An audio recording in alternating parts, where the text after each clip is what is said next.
आपल्यापैकी बऱ्याच लोकांना वाटतं की आम्ही जे बोलतो ते लोकांपर्यंत चांगल्या प्रकारे पोहोचावं किंवा माझ्या शब्दामध्ये, माझ्या भाषेमध्ये एक वेगळेपणा, एक ठसकेबाजपणा किंवा मग ती भाषा समोरच्याच्या हृदयाला भिडणारी असावी.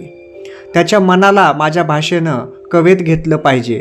थोडक्यात काय, तर माझं भाषण कौशल्य सुधारलं पाहिजे किंवा बोलताना माझा शब्दसंग्रहही त्या प्रमाणात पाहिजे. आपल्याला अशा प्रकारे बोलता येऊ शकतं का? तर येऊ शकतं.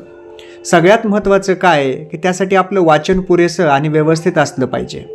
जर वाचन पुरेसं असेल, व्यवस्थित असेल आणि आपल्या काही संकल्पना म्हणजेच कन्सेप्ट्स क्लिअर असतील तर आपण एखाद्या विषयावर छानसं बोलू शकतो.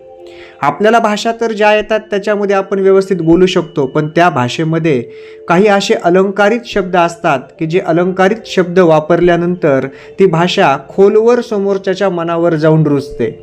त्याला ती भाषा रुचकर वाटते, वेगळी वाटते आणि छान वाटते. तर असे कोणते शब्द आहेत? तर असे काही निवडक शब्द आज आपण पाहूया, जेणेकरून त्या भाषेला, आपल्या बोलण्याला एक वेगळाच अर्थ प्राप्त होतो. आळवावरचे पाणी म्हणजे फार काळ न टिकणारे. उंबराचे फूल म्हणजे दुर्मिळ वस्तू. खोगीर भरती म्हणजे उपयोगाची न असणारे. गाजर पारखी, ज्याला कसल्याच प्रकारची पारख नाही असा. दगडावरची रेघ म्हणजे स्पष्टपणा किंवा न मिटणारी गोष्ट.